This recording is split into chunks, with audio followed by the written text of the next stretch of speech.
morning. My mic just attacked me. Good morning. Welcome to Main Street. We're so glad you're here to worship with us today. If you're joining us online, we welcome you on this kind of chilly, rainy day here in Bartow. So if you will stand with me, we'll start our service with a couple songs.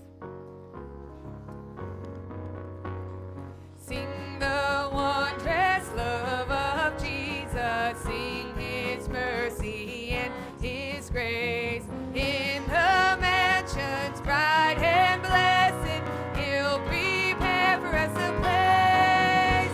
When we all get to heaven, what a day of rejoicing that will be. When we all see Jesus, we'll sing and shout the victory. While we walk the pilgrim pathway, clouds will overspread the sky.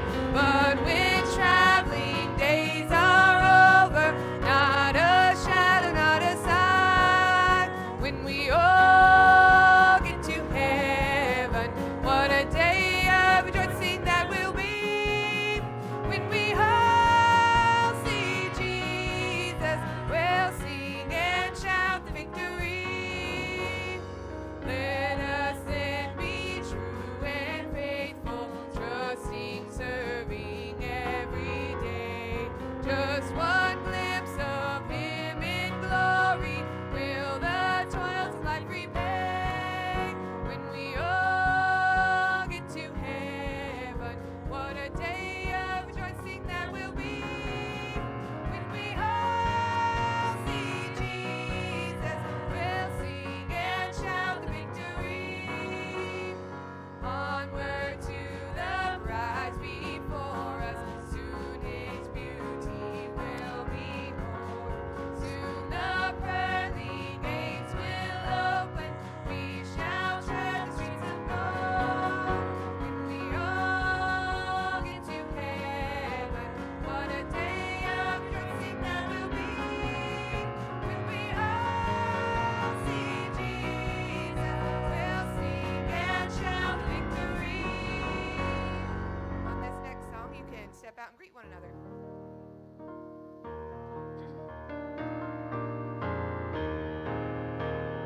What a fellowship, what a joy divine, leaning on the everlasting arms. What a blessedness, what a peace is mine, leaning on the everlasting arms. Leaning, leaning, safe and secure from all alarms. Leaning, leaning, leaning on the everlasting arms. Oh, how sweet to walk in this pilgrim way, leaning on the everlasting arms. Oh, how bright the path grows from day to day, leaning on the everlasting arms. Leaning, leaning, safe and secure from all alarms. Leaning, leaning, leaning on the everlasting arms. What have I to dread? What have I to fear? Leaning on the everlasting arms. I have blessed peace with my Lord so near. Leaning on the everlasting arms. Leaning, leaning, safe and secure from all alarms. Leaning, leaning, leaning on the everlasting arms. You may be seated. I'd like to invite our ushers up at this time. If you're a member here at Main Street, we encourage you to give back that which God has blessed you with during this time of tithe and offering. If you're visiting with us, don't feel like you have to give. There are many ways that you can give here at Main Street aside from just dropping it in the offering bag. We encourage you to use our Givelify app, or you can always mail your tithe and offering into the church. But we're hopeful everyone grabbed at the back a couple things. First of all, our connection card. We'd love to connect with you and pray with you, pray for you, pray over you. So if you're ready to drop those in the offering bag, you can do that at this time. or you can always drop them in the box behind the sound booth. We're also hopeful that you grabbed a sermon note sheet. You can follow along with Mike's message today with announcements and fill in the blanks on the back. All right, if you'll bow your heads with me, we will pray over our offering together.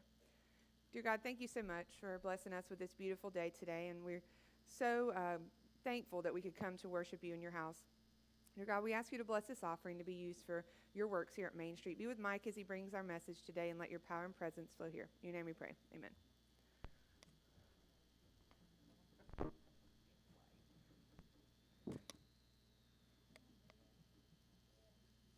I don't know. It completely stopped. That's great.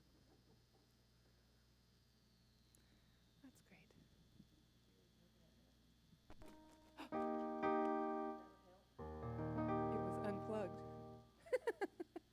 Go.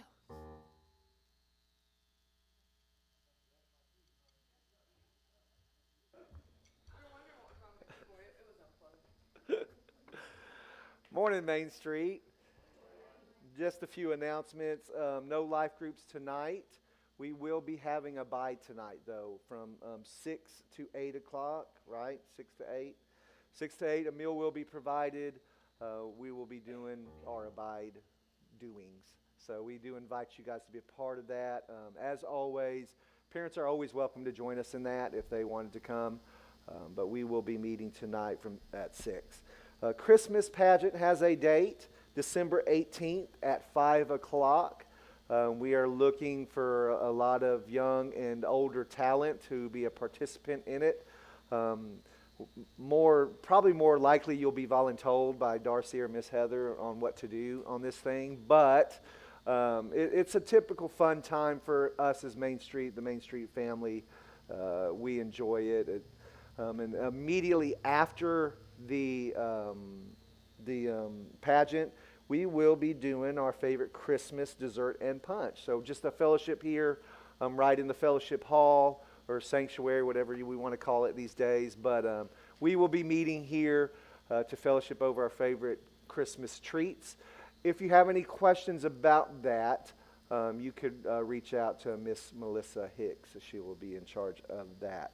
Lastly, one of our groups in Main Street Kids is collecting teddy bears, stuffed animals, to be able to give to the police department, to be able to give to kids who are feeling whatever the issue is, and they have kids, just something to give them comfort, to put them at peace, to kind of encourage them.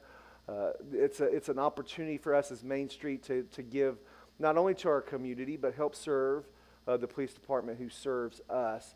So if you're interested in giving any sort of stuffed animal, does it have to be new? I don't think it does it?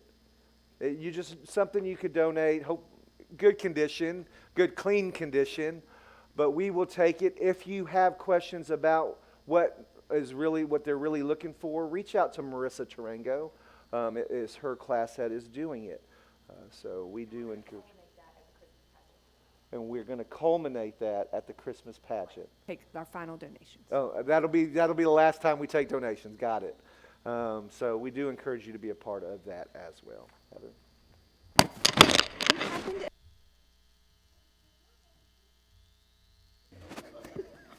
All right. Take it away, girl. Every time I stand up, the hook on the chair grabs the thing. Okay, and now it's going to look really bad. All right, if you'll stand with me, we'll continue our worship time.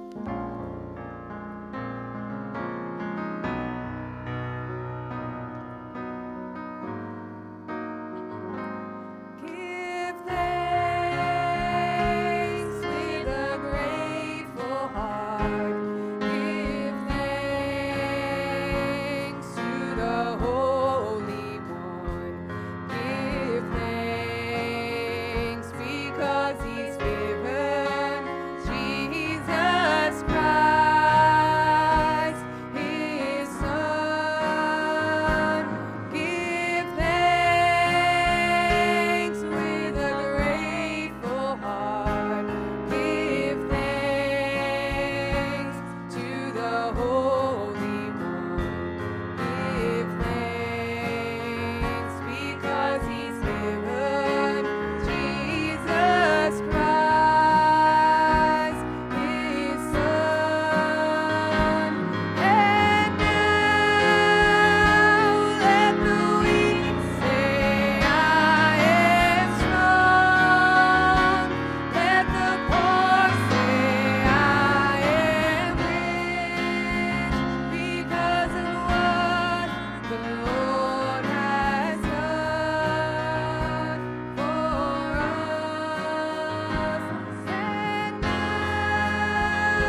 get to continue our series on the Shadow King, the life of David.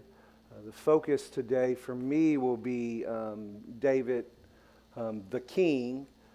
I would like to start off talking about a little story, and it's going to reveal itself as we move forward. When I'm not sure if any of you in this room have gotten to play a card game with me and my family called Nerds. It's pretty addictive, pretty exciting.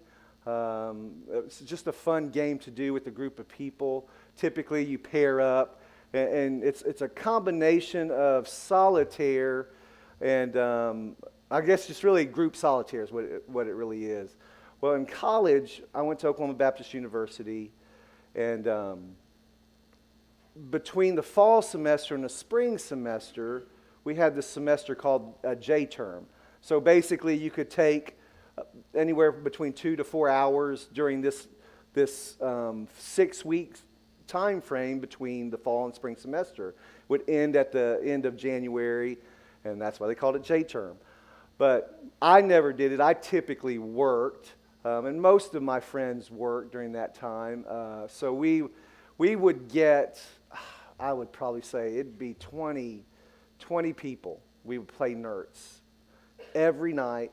Like, we would all go to work, or someone would do some school, but we would all come to my mom's house, my dad's house, and we would literally probably stay playing Nerds till about 3 or 4 in the morning. It almost seemed like every night we did that. And we typically stayed with our partners that kind of, by middle of January, you had your partner. Like, that's who you played with every time. And I had my partner. It was one of my best friends all the way from basically junior high, but it was an intense game, and I'd love for you guys to see it sometime or enjoy watching people play it. But we had another pair that would play, and they would seemingly always win. Like, somehow, and I was like, I know Adam's competitive. Yeah, he is very competitive. I feel like whatever I'm put out there to do, sports-wise, game-wise, whatever it is, I'm going to win. I'm there to win. That's my goal. Now, I don't pitch a fit if I lose, but in this case, I knew something. Like, me and my buddy Robert, we were hitting on all cylinders in this game, like getting points out there, emptying our thing, and it always seemed like they always barely beat us.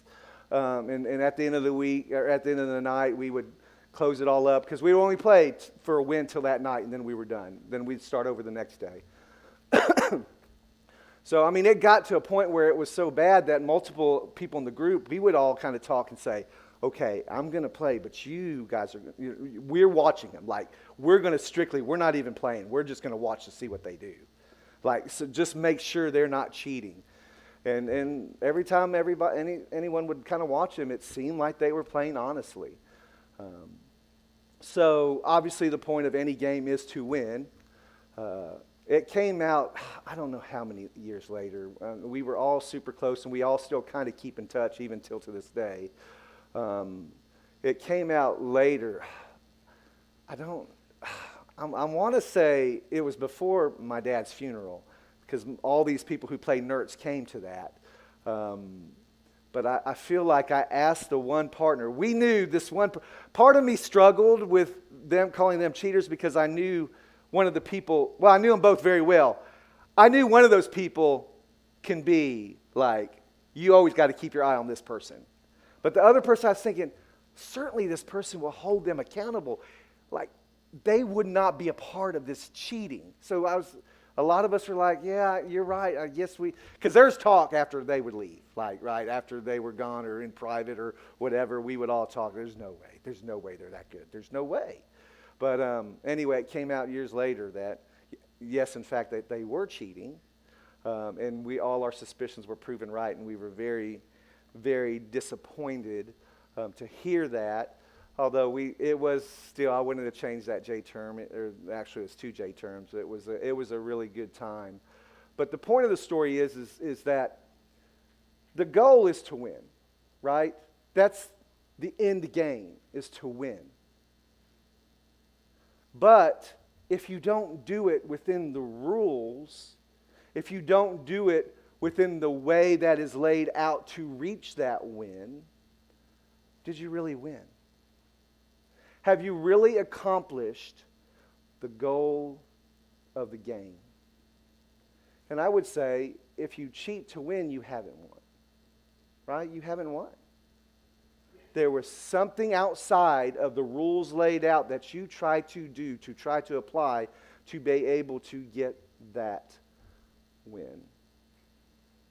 And as we look at the life of David, walking through all of this series, we see a man, yes, with flaws, who's made mistakes, but a guy who tried to do it, tried to live his life, tried to be the warrior, tried to be the poet, tried to have this heart, and try to be this king that did it right, that did it the way God laid out for him to do it.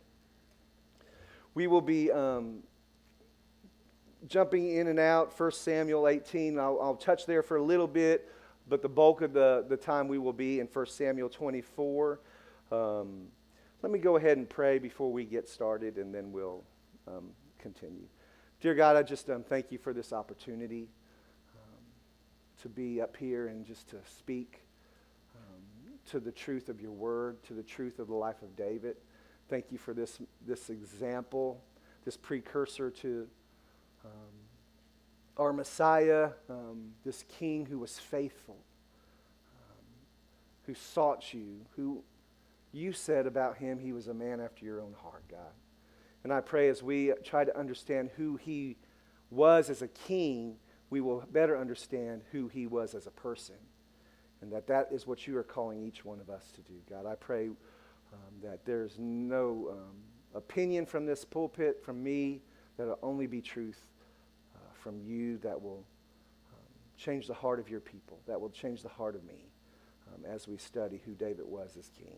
I pray these things in Jesus' name.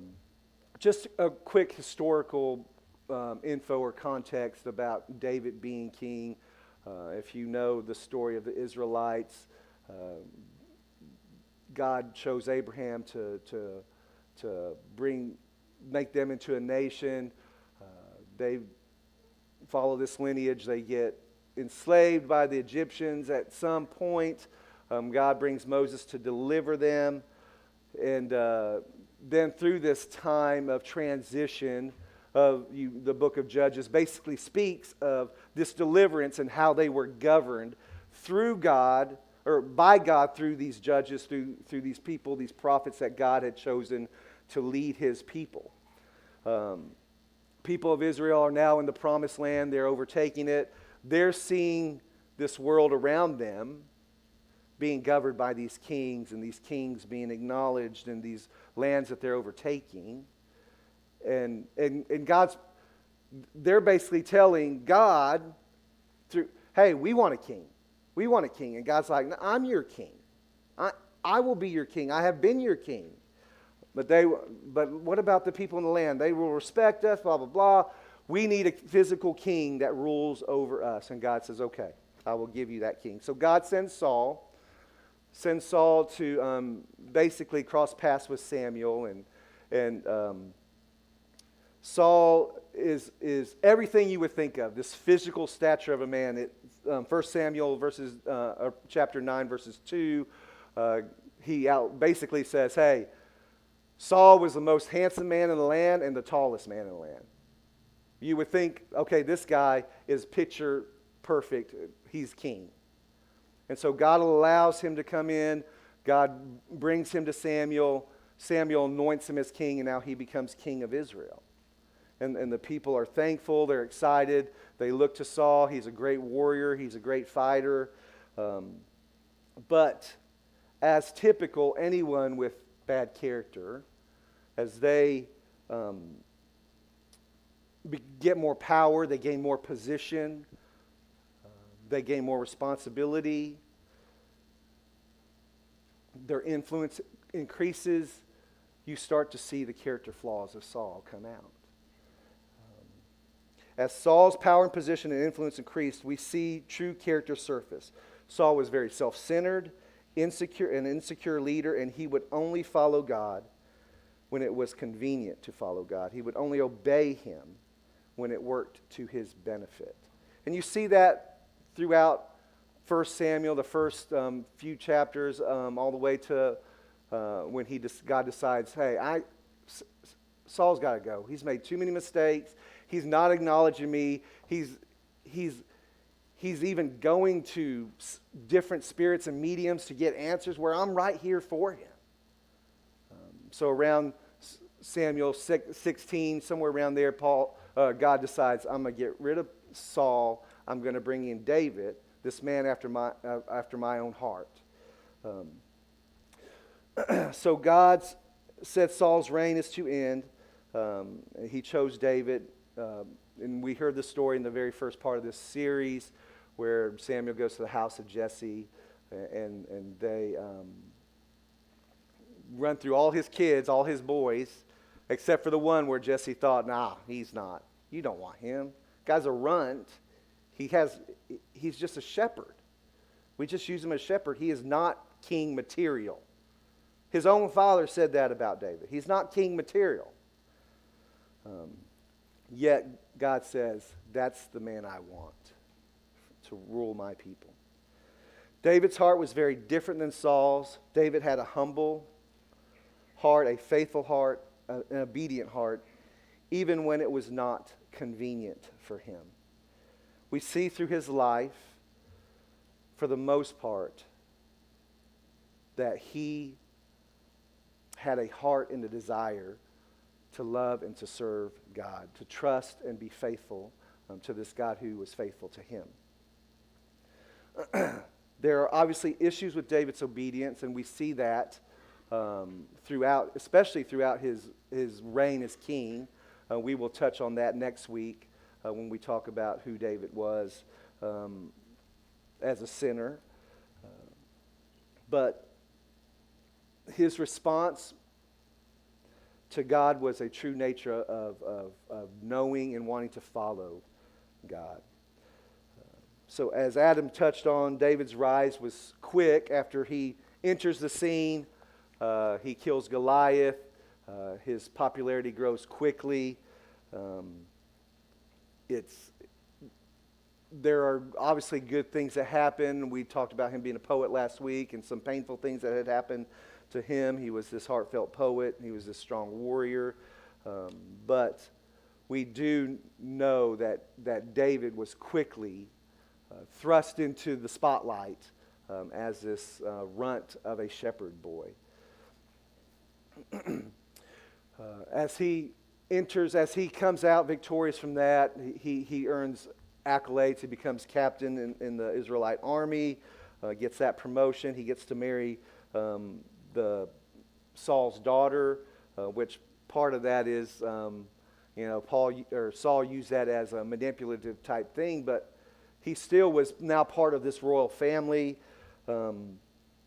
He makes this best friend with Saul's son Jonathan. They become this sort of kindred spirit, best friends to the death, I guess. But things are looking up for David. I don't know how his home life was necessarily, but he obviously was looked down upon by his brothers and his dad. So now he's in this position of royalty. He's also this anointed future king of Israel. And now he has this friend that he probably, for the most part, had probably longed for all his life in Jonathan. Life is looking great for David. So we will pick it up in 1 Samuel 18, 6 through 9. As they were coming home, when David returned from striking down the Philistine, the women came out of all the cities of Israel, singing and dancing, to meet King Saul with tambourines, with songs of joy, and with musical instruments. And the women sang one to one another as they celebrated. Saul has struck down his thousands, and David his tens of thousands. And Saul was very angry, and this saying displeased him. He said, they have ascribed to David ten thousands, and to me they have ascribed thousands. And what more can he have but the kingdom? And Saul eyed David from that day on. That word eyed right there implies this jealous heart that Saul has towards David. He's saying, hey, they're already ascribing to him as being a better warrior than me, as killing more people than me. What's next? It's the kingdom. I guess he's going to be king. And unbeknownst to Saul at that moment, he was right. He didn't quite know, although he knew that God was displeased with him. But he was right. His reign would be coming to an end shortly. As David's success and popularity increased, so did Saul's jealousy, his anger, and paranoia increase. It increased to a level where he wanted David dead. In fact, he threw a spear at David twice, and David escaped that death. He tried multiple times to have him killed. In fact, putting him on the front line. Does that sound familiar? David succeeded, actually flourished with that. So at this point, at some point, Saul declares basically a death warrant on David. Saul ended up publicly issuing a death warrant on David in 1 Samuel 19 and outlines this plot to take David's life, where in fact he sent men to his household to kill him when he comes out. He even told his son Jonathan, who was best friends with David, you need to kill David. I'm imploring you, I am telling you, David needs to die. Upon hearing that, David's wife, which was Saul's daughter, tells David to run, to escape, to save his life. So at this point, from David's perspective, you would wonder, this I've killed Goliath. People are praising me. My position is growing. My popularity is growing. I have a wife. I have a family now. I have a best friend in Jonathan. And all of a sudden, this king who I'm here to serve wants me dead. And he's not just sending his own men to kill me, he's sending his son to kill me. My wife is telling me to run. So from his perspective at this point, he probably feels like he's lost everything.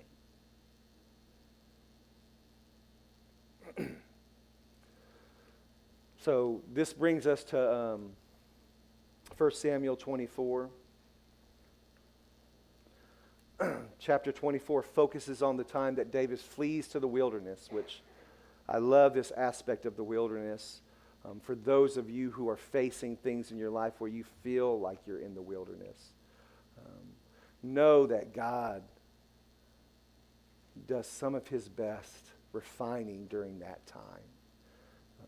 But this is where David flees to, this wilderness. There are a few observations we can take from that. Let's first read 1 Samuel 24, 1 through 2. When Saul returned from following the Philistines, he was told, behold, David is in the wilderness at En-Gedi.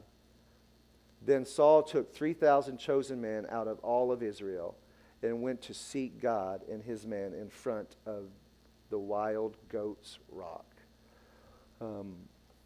So big picture here is that as David responds to Saul, we could see in some of the Psalms, and actually one in particular, Psalm 142, David's heart about this matter. Which brings us to our first point. I didn't put it in a slide, but David was a good king because of his worship and his character. So what stands out about who David was as this man being pursued by someone unto death, by the king of Israel who was in charge of many men. He's got these 3,000 men now coming to get him. David was faithful still in his worship and faithful still in his character. These observations about his worship and about his character define his kingship.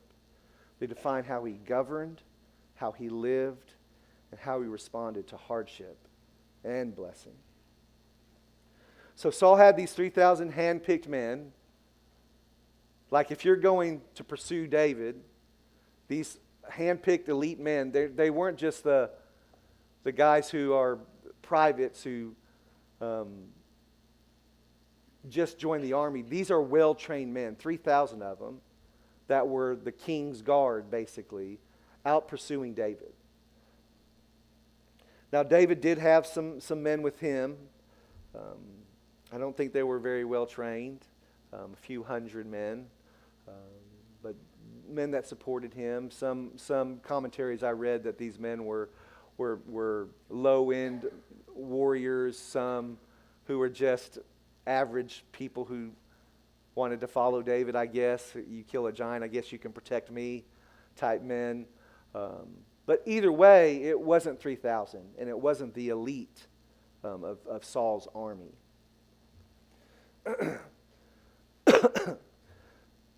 And this brings us to kind of where we have gone this whole series, right? Adam has talked it through Samuel, some aspects of it, but we always kind of end up in Psalms, in the Psalms. And it's important to know that I love the connection here that we can read through the historical document of 1st, 2nd Samuel, 1st and 2nd Kings, but there's also a connection to this, basically this poetic or this journaling aspect of who David was in writing the Psalms. For those of you who feel like in your life that you have reached this point or this place where David is right now, pursued, overwhelmed, maybe no hope, maybe this feeling of death or destruction is coming upon you, I encourage you to read some of these Psalms, like Psalm 5, Psalm 7, 56, 57. But we will go to Psalm 142. I didn't put it on the board, so I'm going to go ahead and just read it. But let's focus on this. But I do want to point out that Psalm 142, 1 through 7, the heading, for those of you who have a Bible, typically at the top you'll have these little kind of things that lay out maybe what the chapter is about or the summation. I think it might have been Marisol posted something online about these headers, and the top of the maybe chapter verse or maybe verse or chapter verses 18 or 19 or something. It says Saul loves David, and then the next one, just page over, it says Saul seeks to kill David, and the meme says that escalated quickly. It's basically what happened.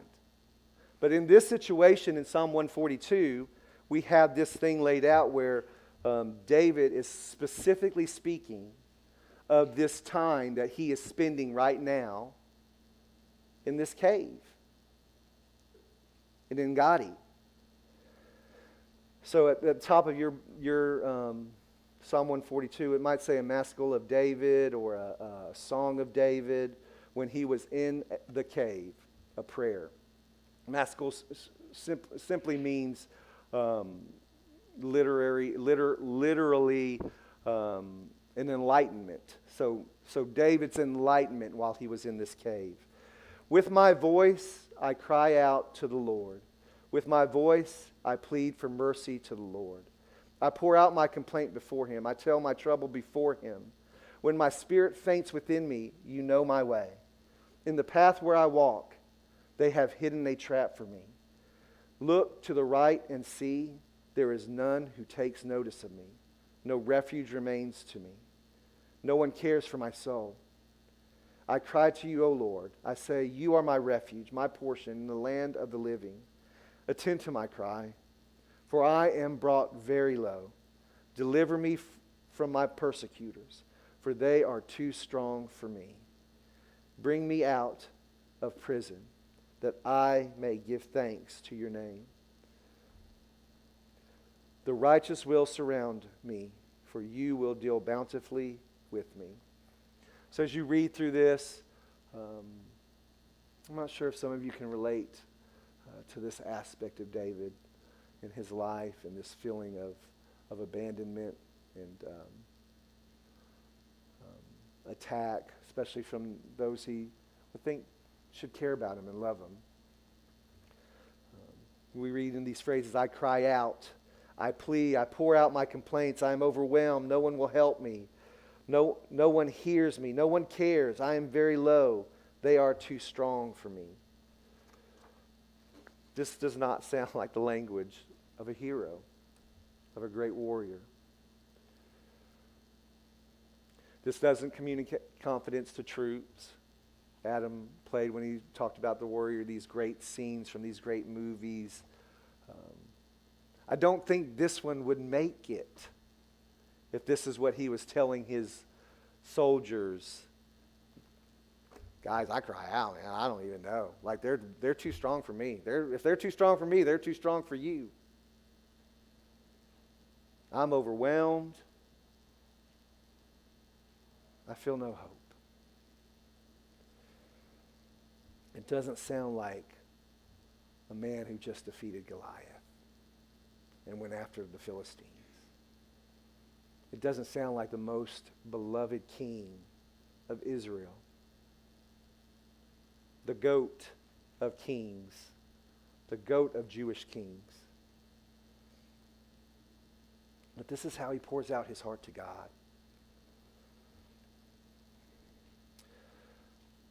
There is this commonality we find in the Psalms when David shares his heart.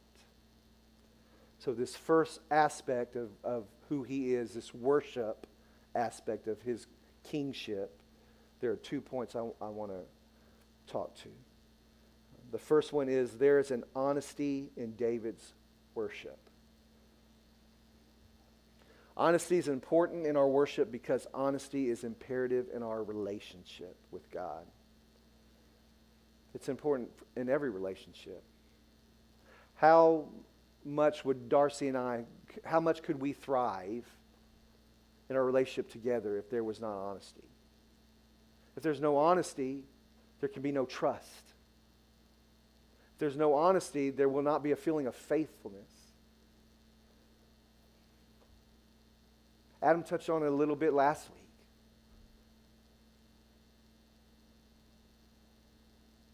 David pouring out his soul before God. Whatever was in there, he laid it out before God. God is not afraid of the truth. God is not afraid of what you feel. We don't have to pretend with God. We don't have to act like everything's okay. And in fact, what does the Bible say about worship? We worship in spirit and truth. True worship cannot happen without truth. True worship cannot happen without honesty. Honesty about who we are. Honesty about where we're at. If my relationship with my wife cannot thrive without honesty, how much more can my relationship with God thrive?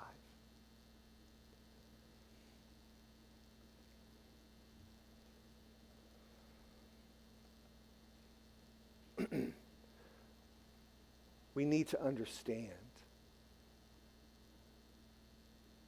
that as we pour out our heart before God, as we are honest before God about who we are, about how we feel, about what's going on in our life, about what's overwhelming us, about what we feel is killing us, it allows God to move because now he knows. In us, we see him as the only answer. There's another commonality also. There's an object of David's worship.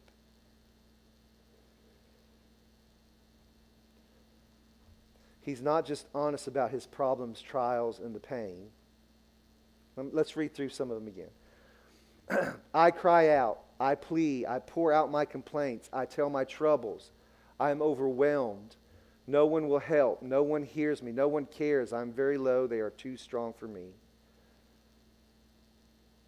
What does that sound like? Well, for us, when we read the Psalms, we kind of know the end of the story. For those of us who have read Psalms many times, who have heard me read Psalms 142 just now, we know where David's going. We understand who he is and kind of what he's going through and what he's gone through and the end result. But if I was to come home from work and Darcy asked me how work was, and I would say, I cry out, I plead, nobody hears, nobody cares. What does that sound like to her? Complaining, whining, right? Some of us might know people like that, right? I hope I'm not like that. Am I like that?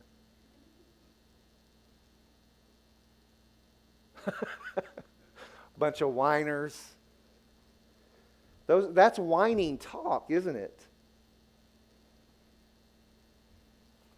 I don't think Darcy would be too impressed as me as a leader of the household. But there's a big difference between whining and worship. The difference is found in the next part of those sentences. I cry out to the Lord. I plead for the Lord's mercy. I pour out my complaints before him. I tell him of all my troubles. When I'm overwhelmed, you alone, God, know where I should go. No one gives me a thought, but I pray to you because you are my refuge. You are all I want in life. Yes, they are too strong for me, but yet you are still good to me. There was a perspective in his worship, in his honest worship of who God is.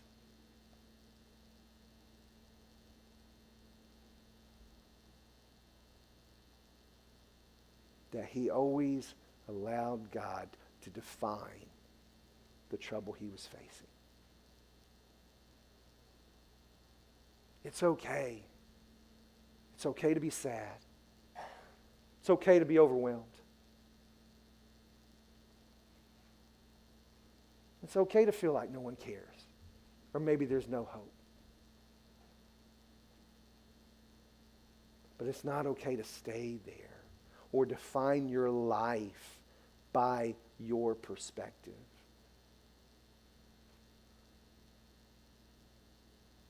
We always have to punctuate our problems with the one who is greater than our problems.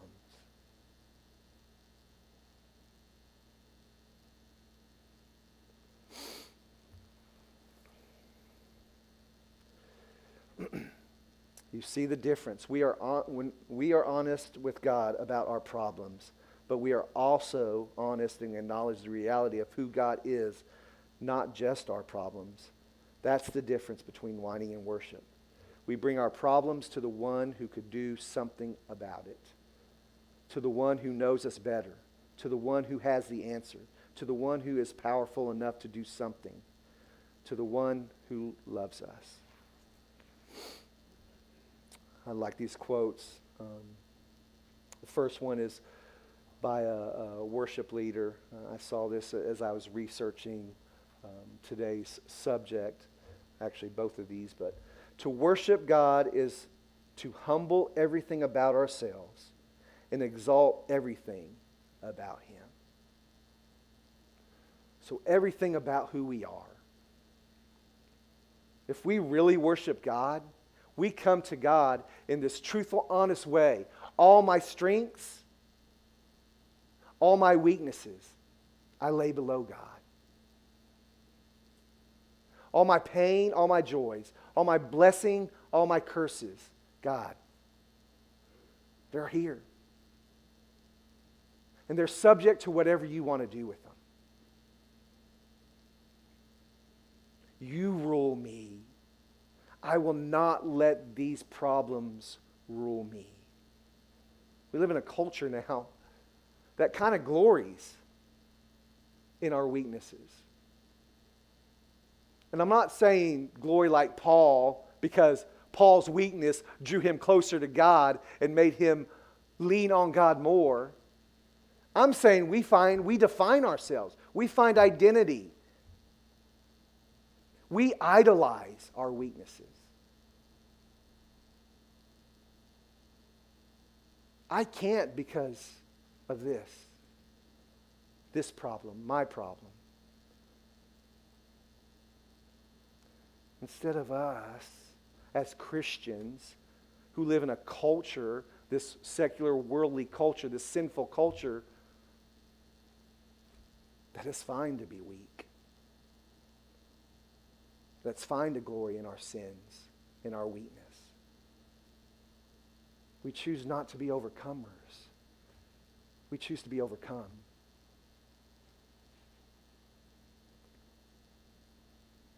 But do we serve a God who is greater than our weaknesses, than our problems?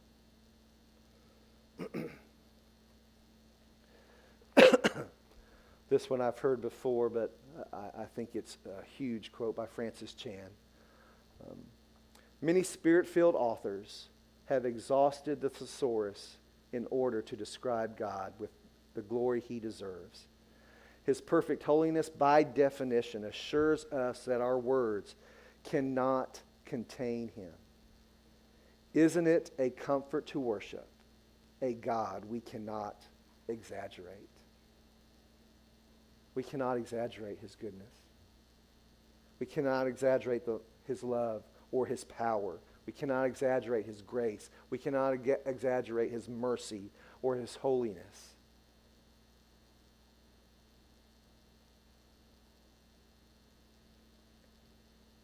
God, by definition, is a hyperbolic answer to everything we are lacking, to everything that we need.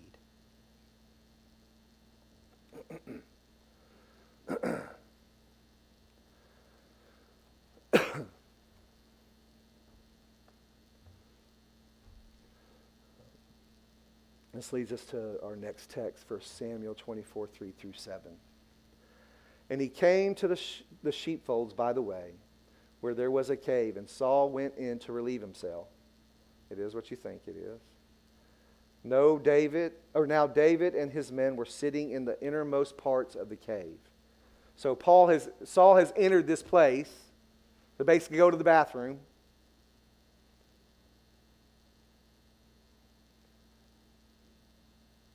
Guess what?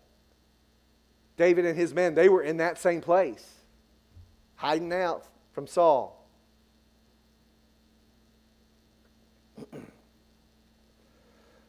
And the men of David said to him, "Here is the day of which the Lord said to you, behold," right? These men know David's been anointed as king.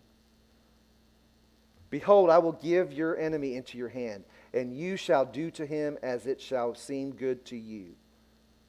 So his men are saying, "Hey, Saul's right here, guys," or David. All I can see is this is God, right, bringing him right to you. Like, he's in a very vulnerable position right now. He's not really in a fighting position. He's delivered. God delivered him right to your hands. You can take him out right now. Then David arose and stealthily cut off a corner of Saul's robe. And afterward, David's heart struck him. So I do want to touch on this aspect of David cutting this robe. So we see this thing. David listens to his man, so now he's sneaking up on Saul. He cuts his robe. In Jewish culture, your adornment, your garments, those kind of things represented a lot, especially if you were king, especially if you were the priest, especially if you were a prophet. It represented a lot. Nobody else was wearing a robe like Saul was wearing. This was basically a dig on Saul's authority over Israel, over David. So David cut a piece of his robe off. I'm assuming as something to say, hey, I've got dominion over you. I've killed you, almost like you would take these spoils of war, these trophies of war. That was what David's initial aspect was when he snuck up on Saul. He was going to kill Saul.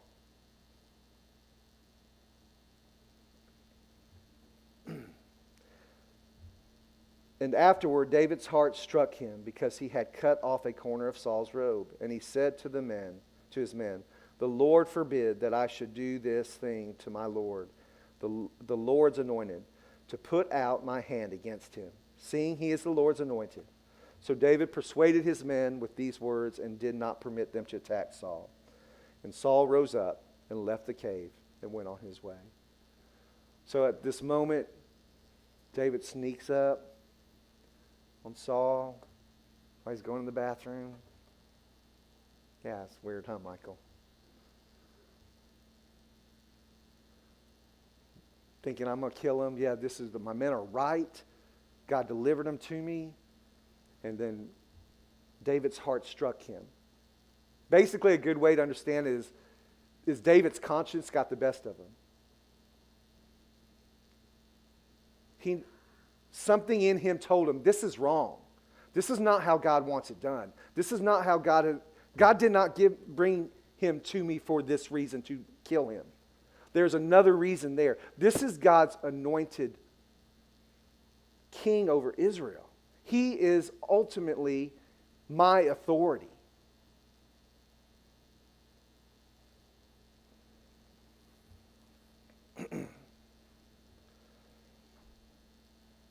So, one, we see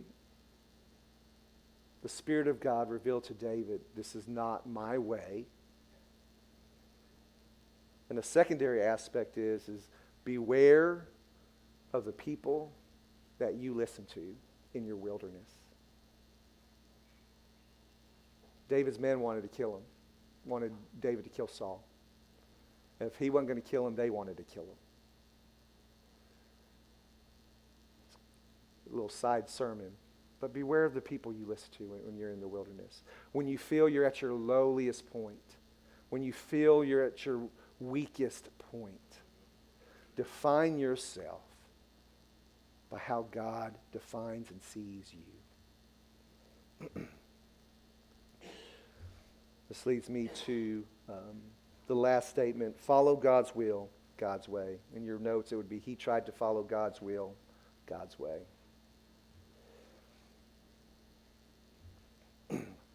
Not follow God's will my way. We see all through, especially the Old Testament, of people, God giving a vision, God promising and making covenants with, and this is my will, and then people take things into their own hands.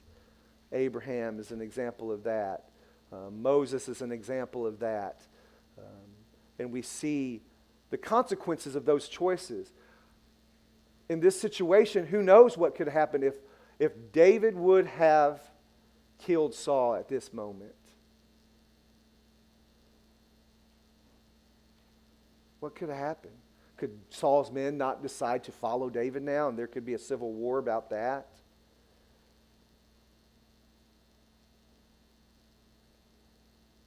Would David really be part of the Davidic covenant when he strikes down God's anointed?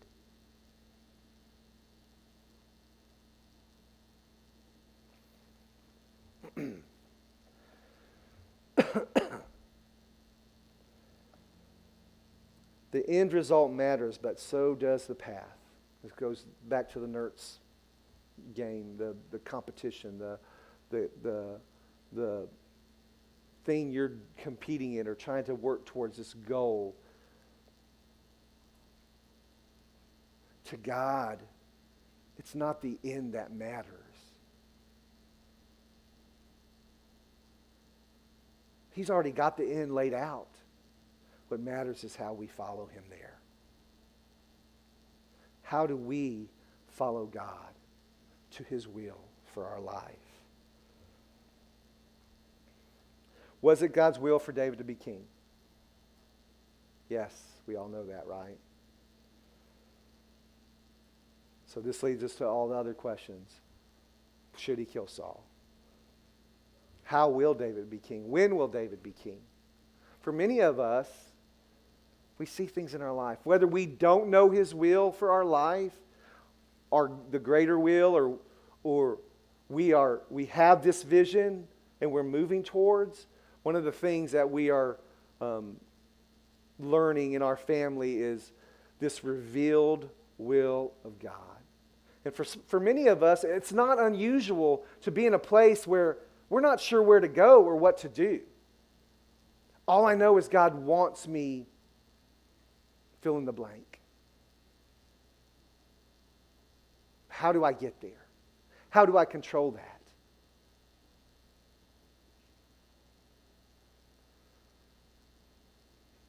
This revealed will of God, as we fall into just doing that. And it kind of goes to the aspect or the principles of the Bible study in the 90s, 2000s of experiencing God. But here's what we do know. His revealed will is for us to have dominion over the world, to be fruitful and multiply, to gather together with his people, to be holy as he is holy, to love your neighbor as yourself.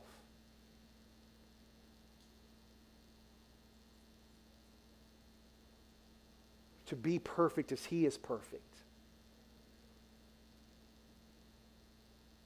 To pray unceasingly. To be thankful for all things and in all things. That's his revealed will for you. If you are in a position where you don't know or you feel lost, just go where God is. I don't know how quickly he will reveal himself to you, but he's there. I don't know how quickly he will lay out your steps or your path, but he'll do it if you do the things the way God wants things done.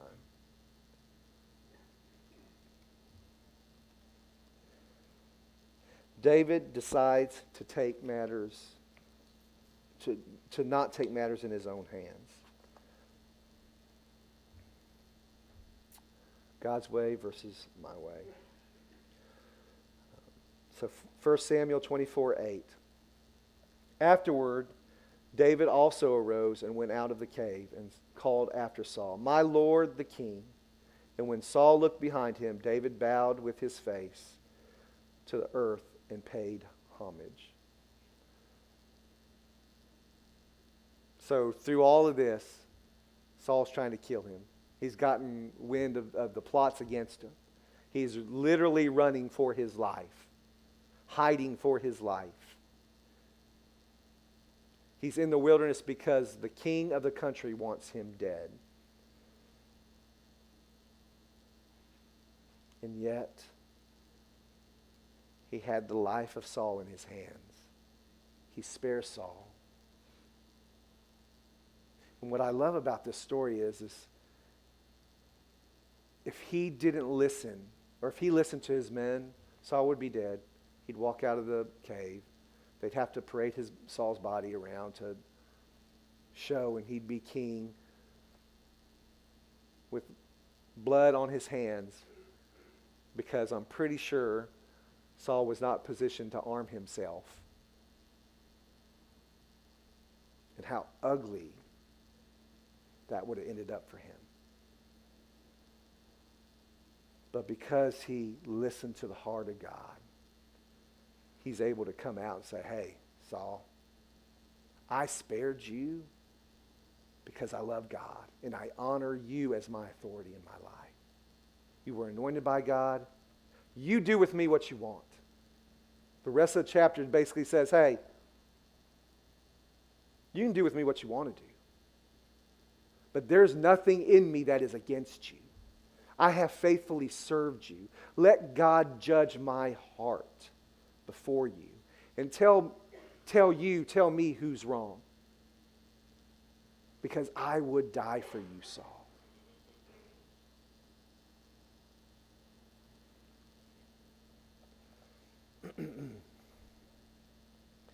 David chose to submit to this authority God has ordained over him because David's ultimate authority was God.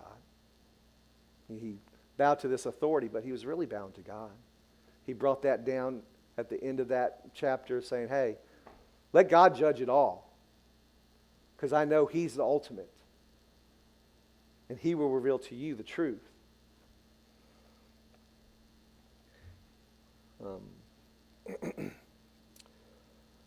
This aspect too, and then in researching this sermon series or this topic, what I love how God uses this wilderness in David's life.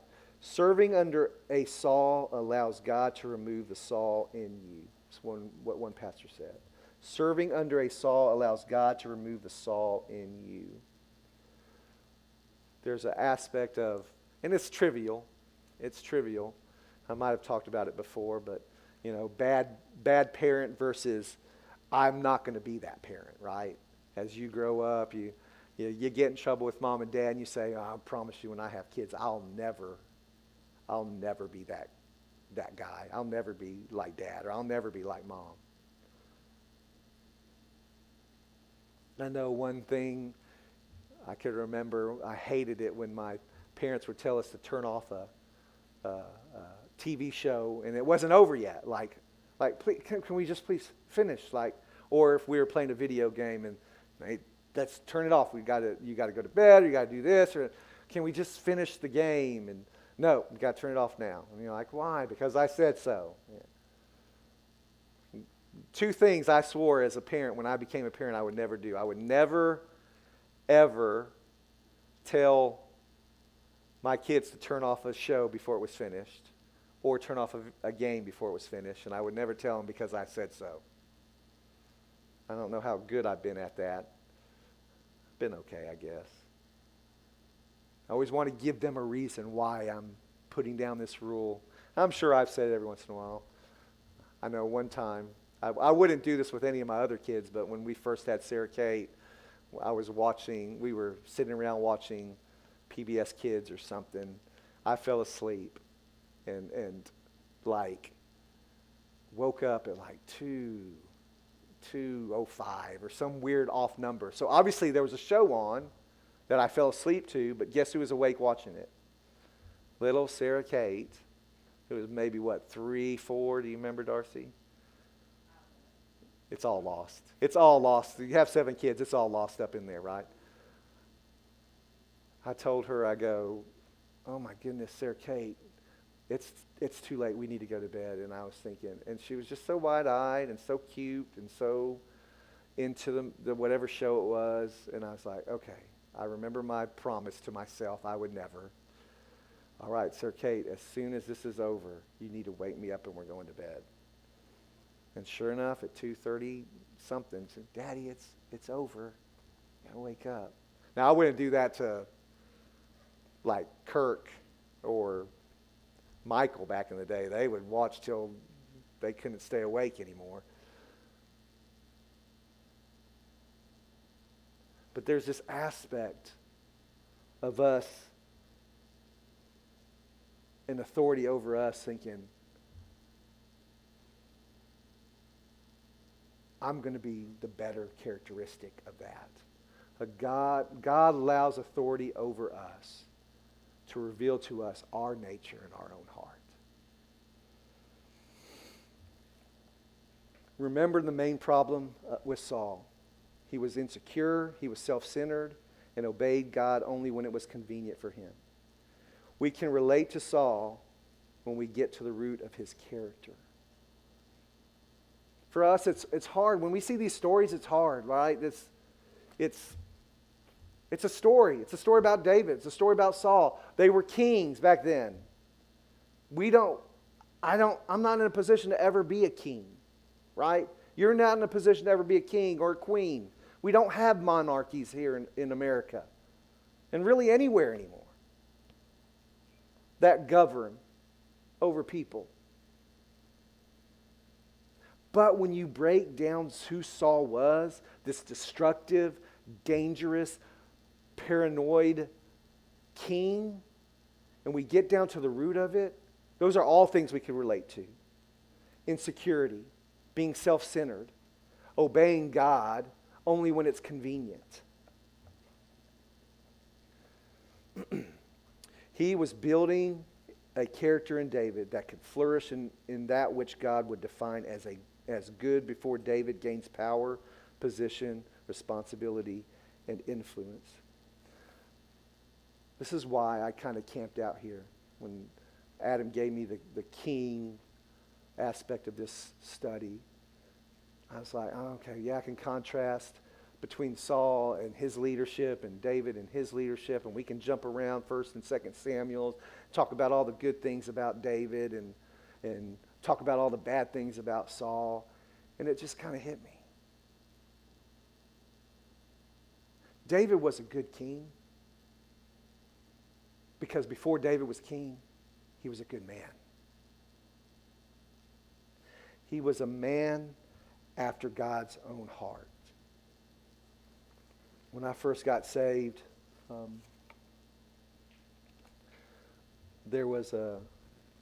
we obviously studied David a lot, but I don't remember if it was my youth minister or my Sunday school teacher, but he basically said, David was a man after God's own heart because he was a man after God's own heart. Sounds kind of redundant because it is redundant, but it depends on how you define after.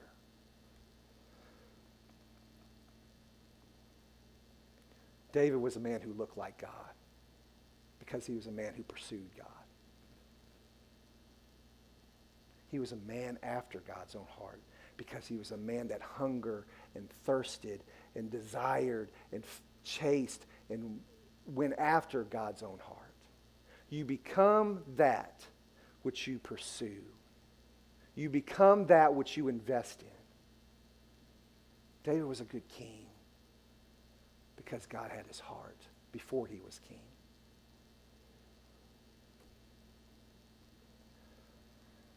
I do close with this, and I want us all to understand. Oh, that's great, Mike, talking about David and him being king. How does that affect me? Here's what I do know. God has called his people to have dominion over his creation. And in some way, whether it's as an owner of a company, whether it's as a father or mother of a family,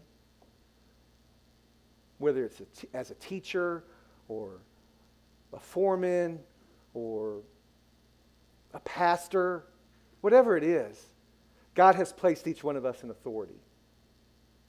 Now, he's placed authority over each one of us as well. God knows we need good men in politics and women.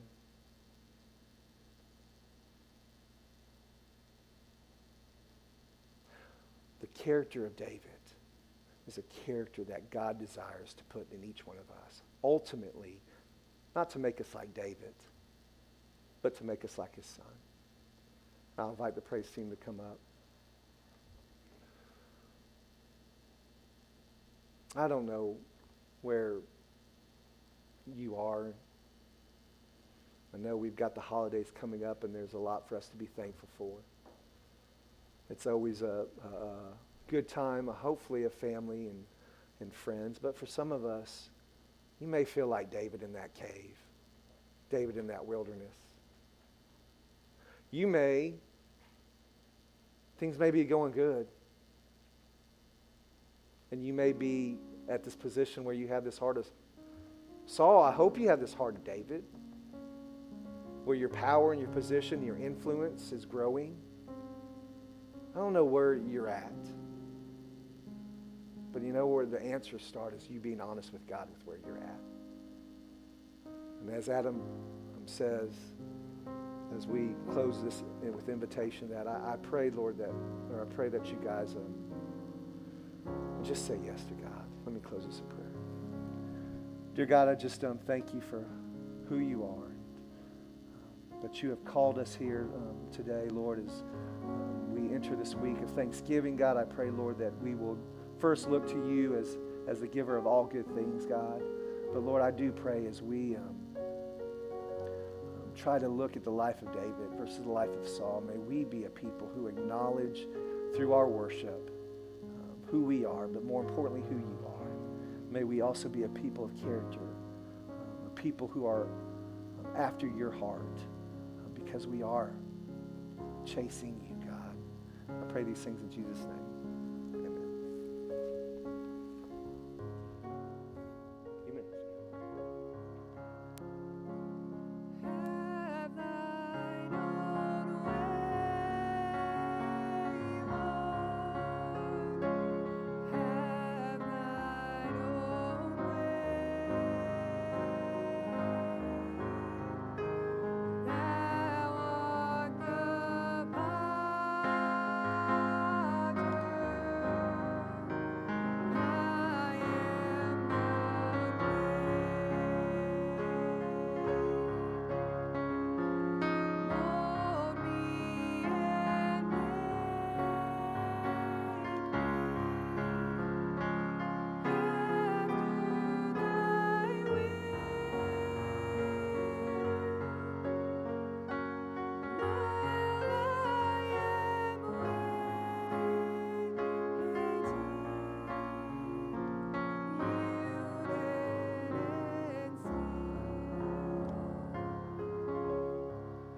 Just in closing, this is Thanksgiving week, so we will not be having Main Street Kids this week. But no life groups tonight.